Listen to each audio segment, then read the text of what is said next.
want to talk to you about whether it's worth buying or renting. Is it worth waiting?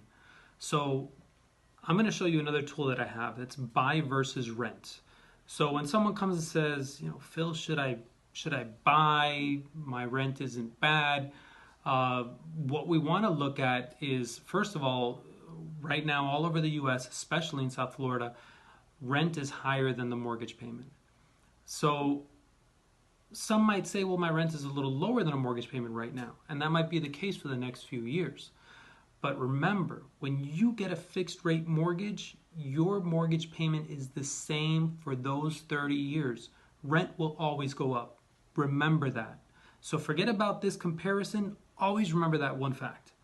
Now, if we really want to dig deeper because you want to argue and you know numbers and all this stuff, let's look and let's see everything that we have here. So let's go to this comparison that we have.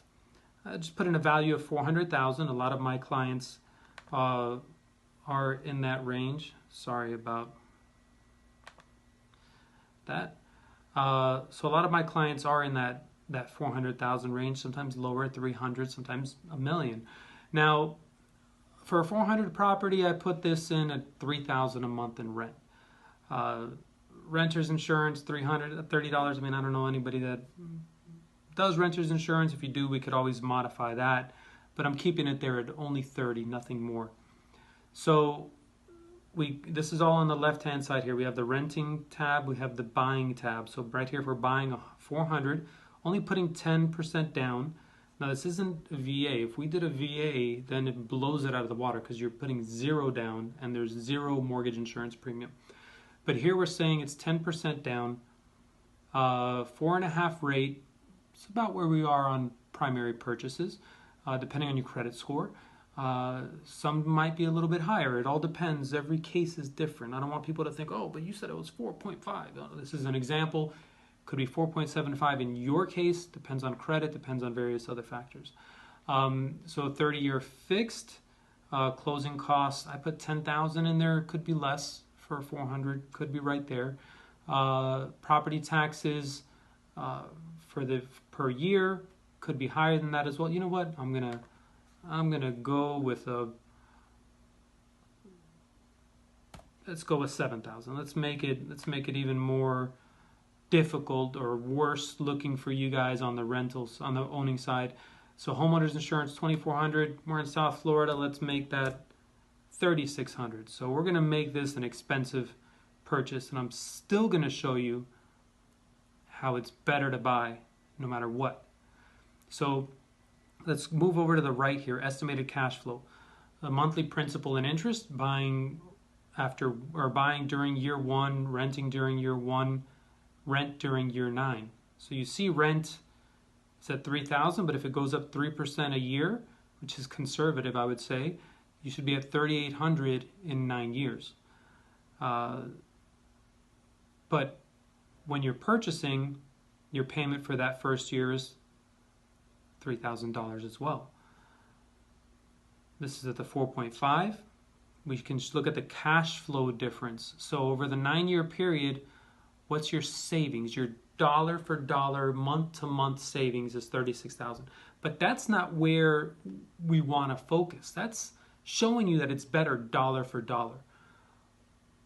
But remember, most millionaires and billionaires have their wealth created through real estate, not from renting. So that's what you need to focus on. How are we building wealth? The dollar to dollar, month to month, we already showed you that it's better, and it's going to keep getting better.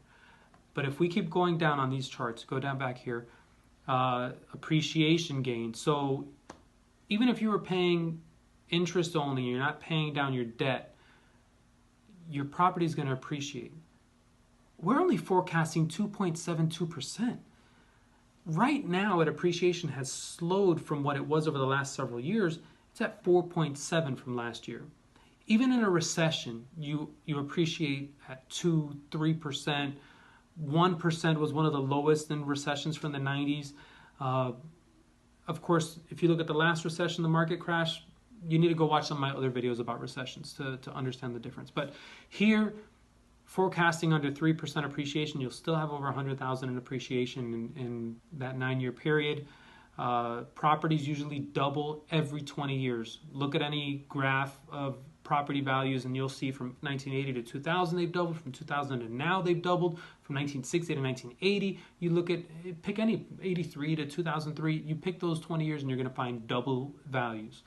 So 9 years, it should have even more appreciation. But then on the right, amortization gain, that's what you're paying down. So while you're paying it down, the value is going up and you've got this gap here. So if you're able to buy one property, live in it for a few years, turn around and go buy another property a few years later, rent the one you originally purchased, and keep that chain going for 20 years, you're really going to be able to build a lot of wealth. And this tool just helps us look at it. Look, the net gain by buying a home, yeah, you're negative that first year. I mean, hello, yes, it's not a surprise. Even in the second year, third year, maybe in the fourth or fifth year. But we're looking at long-term wealth creation. This is a great tool for us to look at for anybody who thinks that they're better off renting than owning, and we can punch these numbers for your individual case, and you could tell me how to structure this. One of the many tools I'm showcasing here that we can work and that I've used with other clients. So thank you again, Mortgage Nerd. Let's nerd out on some of these numbers, and until the next video. Thanks. Bye.